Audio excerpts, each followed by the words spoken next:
ginagawa mo dito? Sabi ng lola mo, nandito daw nanay mo eh. Mangangamusta lang. Di mo naman pamilya ko yan. Di ko alam, nandito ka pala eh. Umuwi ka na. Di ba may usapan tayo? Hindi ikaw ang pinunta ko dito, David. Umalis ka na. Sige na, umalis ka na dito. Kung gusto mo malaman, kung may pinagsumbungan ako, wala. Kahit kanino, wala. Kaya umalis ka na. Ang bihira. Di ka talaga alis. Huwag mo nipilit. Umalis ka na.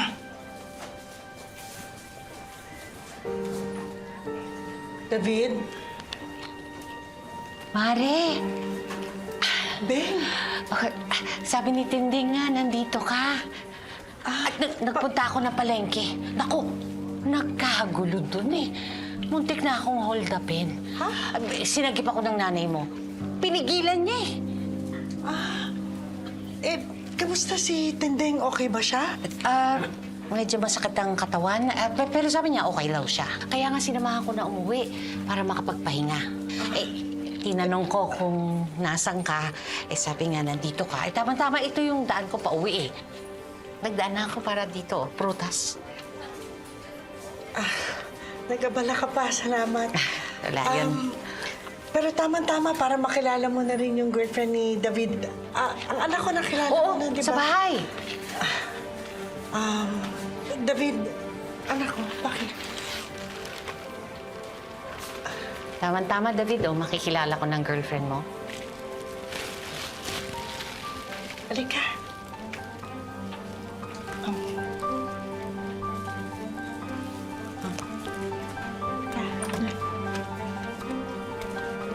Pasok.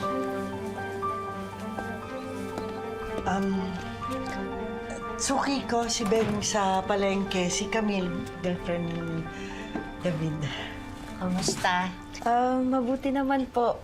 Salamat po sa pagbisita po, Dinala kita ng prutas. Pagaling ka kaagad, ha? Para makalabas ka na dito sa ospital. Para ang susunod natin pagkikita, kasal nyo na. Pwede ba ako magdinang? Teka lang, Ben. Ay! Hindi na, kasi si Camille magtatapos pa yan ng pag-aaral. Tapos si David naman, tutuloy pa yan sa pagiging pulis. Ay, oo nga. Dapat nga gumraduate kayo. Kaya ikaw, David, ha?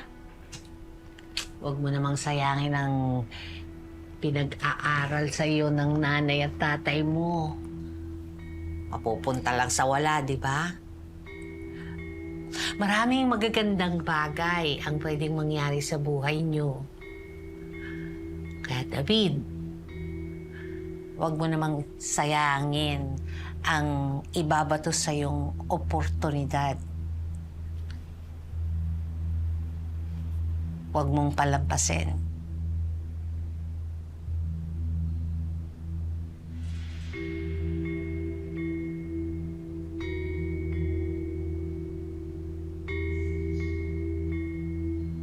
Mare, napadaan lang talaga ako. Pero kailangan ko na umalis eh. Camille, pagaling ka, ha? Opo, maraming salamat po pala sa prutas. Ako, hindi, wala yan. Oo nga, salamat sa prutas, ha? Naku! At saka salamat din sa pagbisita. Wala yun. David, hatid mo na si Beng sa baba.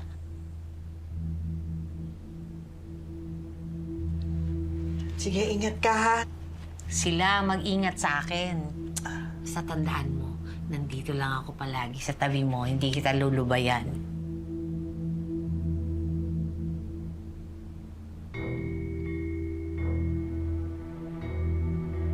Pagaling ka, Camille, ha? Ingat Sige. po. Sige, bye-bye. Sige po, ingat po. David, hatid mo na.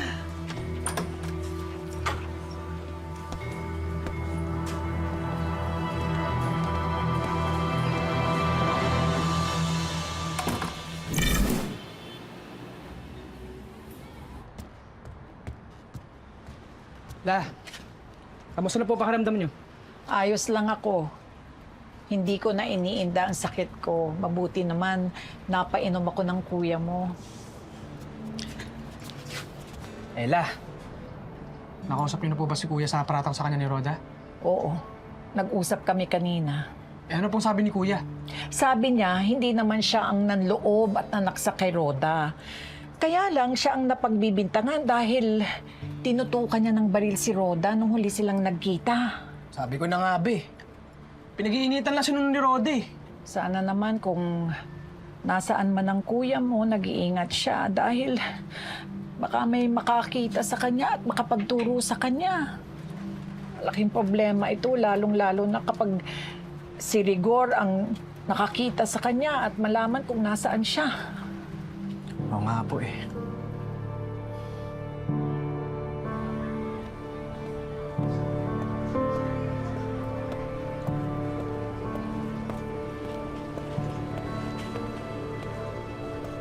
Bokang! Uy, Bokang! Tanggol, wala na dyan si Mokang. Pumasok na sa trabaho kasama si Chiki. Nag-hostess na. Ba? Saan daw ang bar? Ang pagkakarinig ko dun sa mamahaling bar, dun sa Scorpia, Sa Rojas Boulevard. Diba? Oo. Ang siya nga pala, Tanggol, hinahanap ka ni Kapitan ha, tsaka nung mga pulis. Ang pagkasabi, ninakawan mo si Roda at pinagtangkaan mong patayin. baka si Roda eh. Oo, nakakatakot naman itong bata. Hindi yun totoo yun. Chismis lang yan. Hindi daw. Di ba totoo yun? Oo nga. Tingnan mo itong apunitingding na to. Chismis daw yun. Hinahanap na nga ng pulis at saka ni Kapitan. Oo nga.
Sandali lang.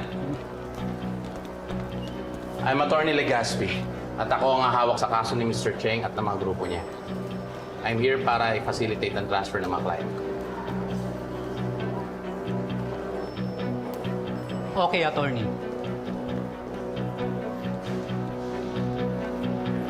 Tara ba?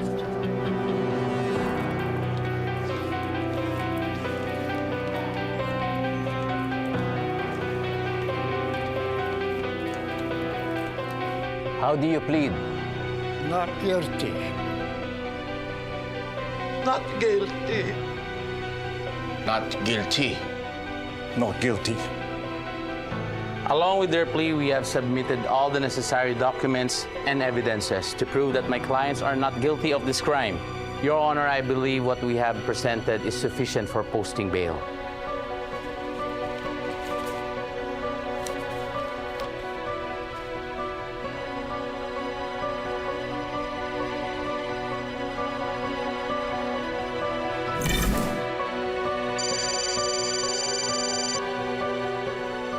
Hello?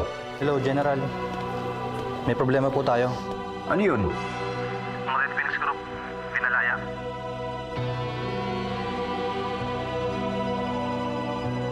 Magpatawag ka ng meeting. Ako, General. Nasa labas na pong sundo ninyo, sir. Pakisarikira mo. Maraming salamat. Makakarating po.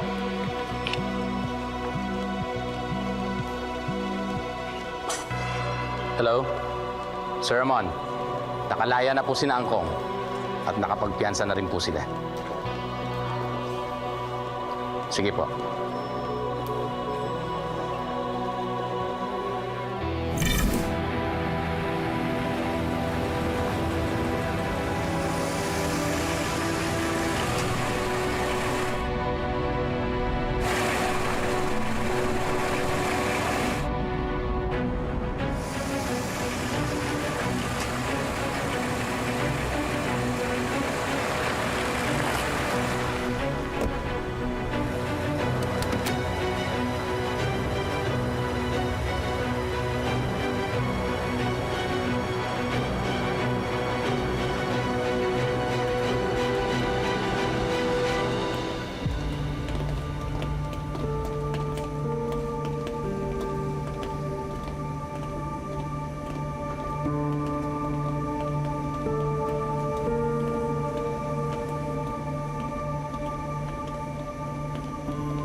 Sir, Nasaan na kayo?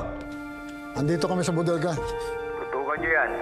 Siguraduhin nyo hindi mawawala sa paningin nyo. Yes, sir.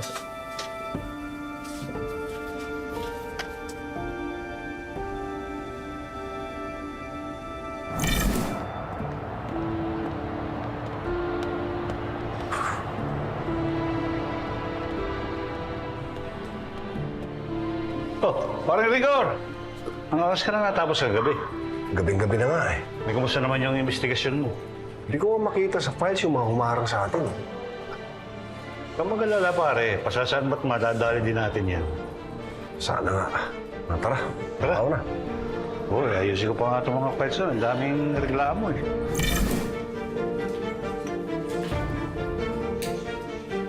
Pinapabigay ng kaibigan ko. Maraming salamat sa tulong niya. Basta ikaw, Abilino.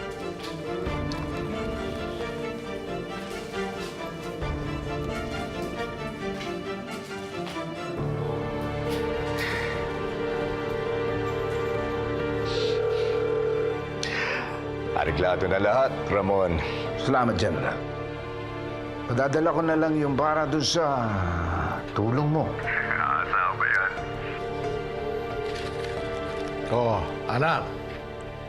Kumusta ang grupo ni Angkong? Pansamantala sila nakalaya, baba. Out of bail. Nakakuha sa technicalities, baba.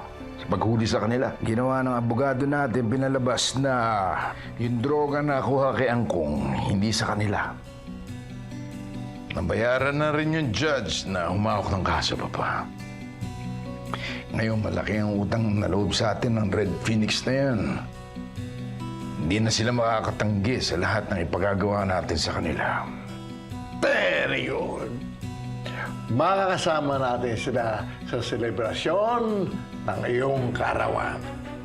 Yes, Papa. Yes. Sipag natin Igor, kumain ka na ba? Hindi pa. Sige lang. Salamat. Mamando. Uy! Salamat, Lena, ha? Oh, tama to. Ano, kamusta dyan? Kailangan mo ba ng tulong? Hindi. Ayos lang. Teka, kasama ba kayo dun sa nangyaring raid sa kasalan sa Binondo? Ako, wala nun, pero si Mando nandun. Oo, rumisponde kami doon. 3 sasakyan nga ng droga yung na-recover namin eh. Bakit mo ba naitanong? Sabi kasi ng informant ko, sa kasalan niya rin nakuha yung briefcase. Pero hindi ko tinitingnan yung angulo na yun dahil sa kasalan na yun, puro namang Chinese yung mga nahuli niyo, di ba? Oo nga eh. Tsaka puro shabu yung na-recover namin doon. Wala naman kaming na-recover na cocaine. Eh, nasaan yung mga suspects? Eh, nakakulong na yung grupo ng Red Phoenix kasama yung kasosyo nilang triad. Maliban doon, wala na akong balita. O, saan ka pupunta? Kakausapin ko na si Colonel Suarez.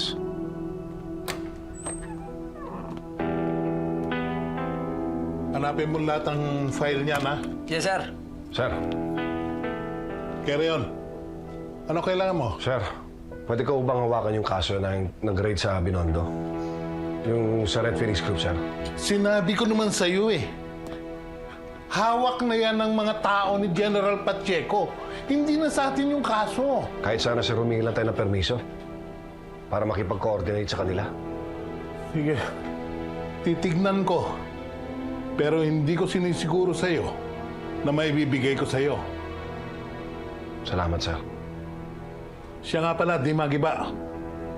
Alam mo bang bumaba na ang warrant of arrest ng anak mo? Wanted na siya ngayon. Tungkol dun sa pagkakasaksak at saka dun sa panloloob sa bahay ni Rhoda. Sige, sir. Salamat sa impormasyon. Kaya lang, sir, baka mag-aksaya ng oras yung may hawak sa kaso kapag pumunta sa bahay. Dahil matagal na wala doon si Tanggol, sir. Ang huling balita ko, pag-alagala na lang sa Quiapo. Pakisabi na lang, sir. Pag nahanap nila, diretso na sa kulungan para magtanda. Sige, sasabihin ko sa kanila. Thank you, sir.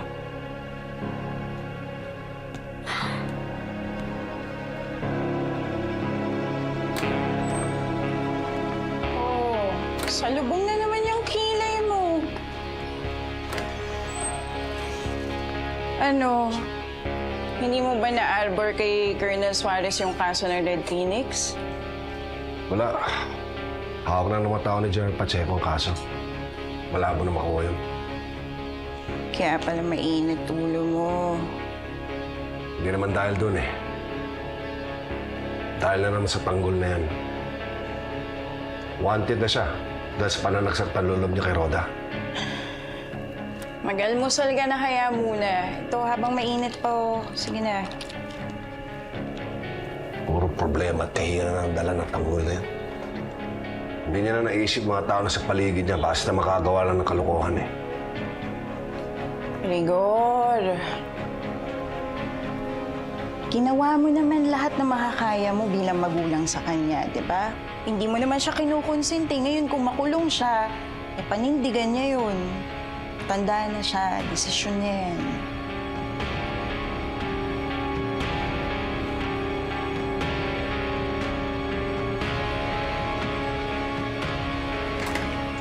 Pare, nandyan si General Pacheco ah.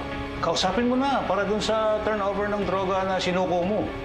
Mabuti pa, tanungin mo na rin siya kung pwede kang tumulong sa investigasyon tungkol dyan. Tama kayo. Dapat makausap ko si General Pacheco. Matagal na dapat nangyari yung turnover na yan eh.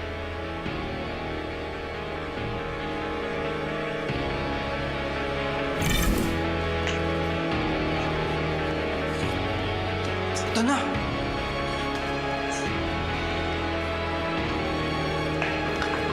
Tanda, mahulog ako!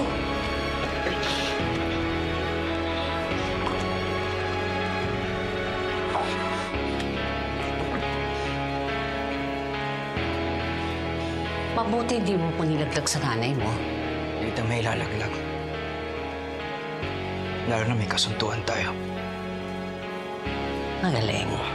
Naniniguro lang ako. Handa ka na ba? Tinatanong kita kung handa ka na. Oo. Handa na. Akin na yung cellphone mo. Akin na. Ang cellphone mo, akin na.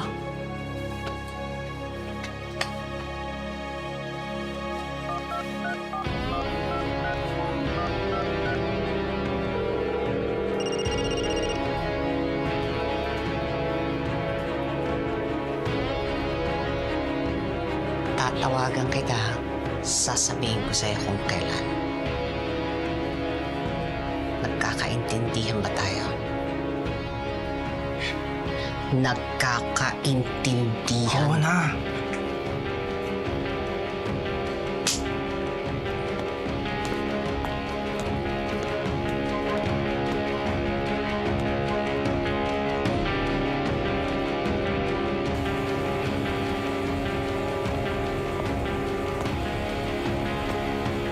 Madam, kamusta ho? Handa na si David. Gagawin niya lahat ng gusto ko.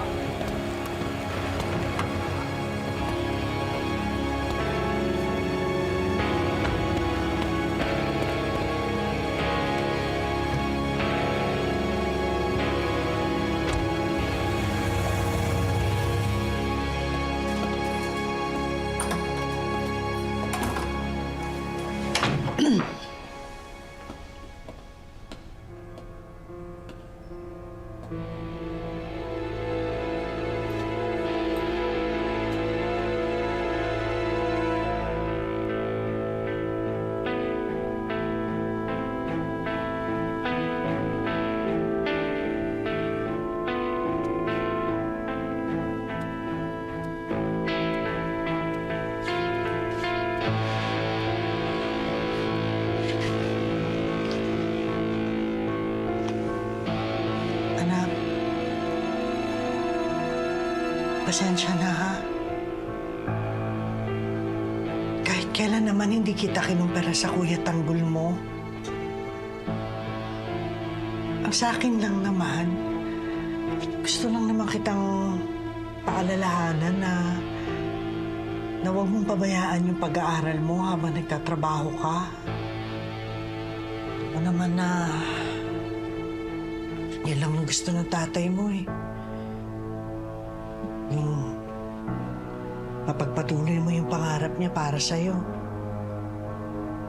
Yan lang naman ang gusto namin eh. Yung maging pulis ka kahit nangyari to.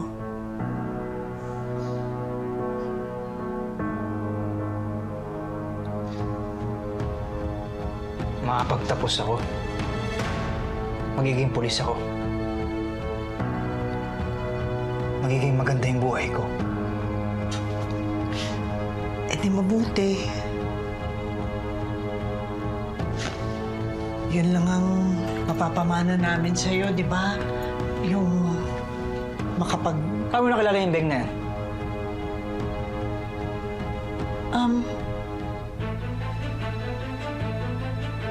Customer ko sa palengke.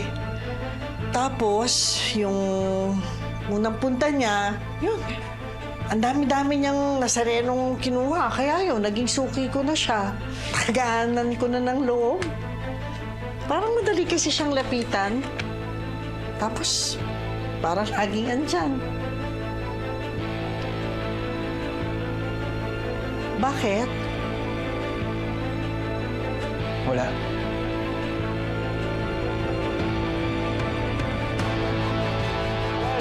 Tagay na, tagay. Eh, mag-aantay tayo ng dadaan dyan. Marami dyan. Almost na. Oh, Tanggol! Aalis ka na? Huwag mo na magpupunta rito. Masyado ka pang mainit. Nahanap pa nga ni Kapitan, may kasama pang pulis. Baka matsyempohan ka ng tatay mo. Oo nga, Tanggol.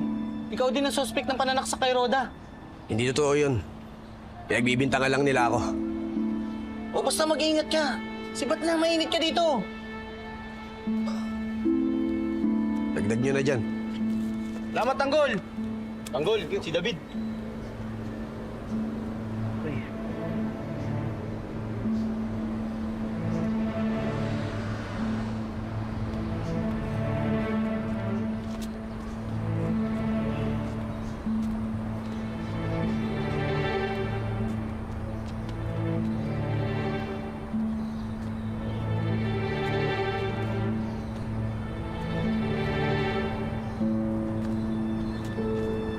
David.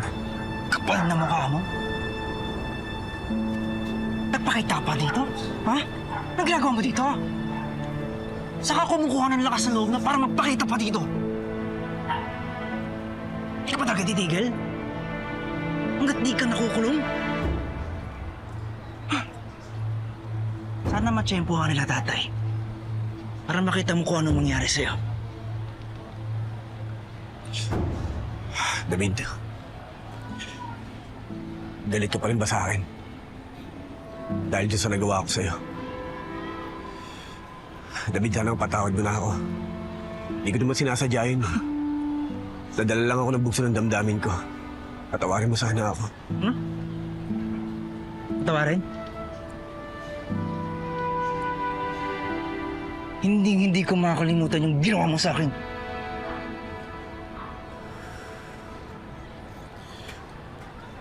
David, ang sabi ni Lolo Noy, may anak ka na daw. Ano ba kailan mo? David. Wah, baka sakali makatulong sa'yo.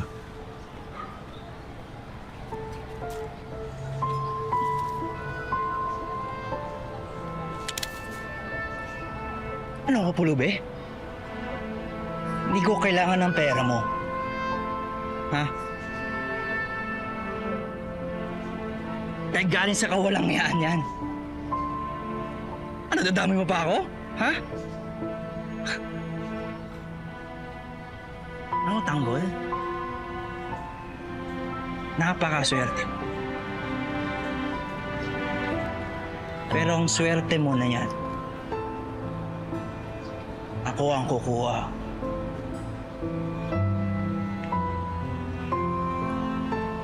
Sana mahuli ka na ng mga pulis. Para mapagbayaran mo na yung mga kawalang hiyaan mo.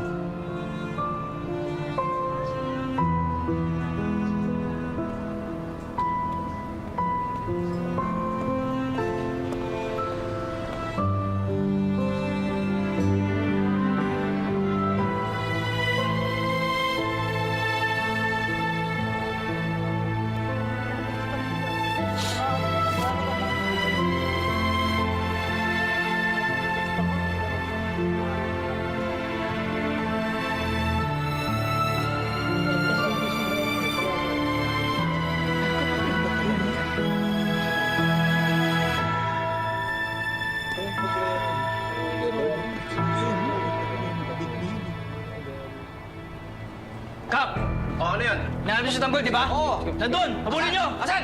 Yun, habulin niyo! Taga! Pagkaran! Sa may kanto! Dalihan niyo! Hinahamak ko yung kapatid ko. No. Inaabutan yun. Alis yun. Sino mang nangangailangan saan mang galing tutulungan, tawagin lamang ang ating tagapagtanggol. Laban sa mga ganit at sinungaling humanda pagkat nandito na ang ating tagapagtanggol. Sino mang nangangailangan saan mang galing tutulungan, tawagin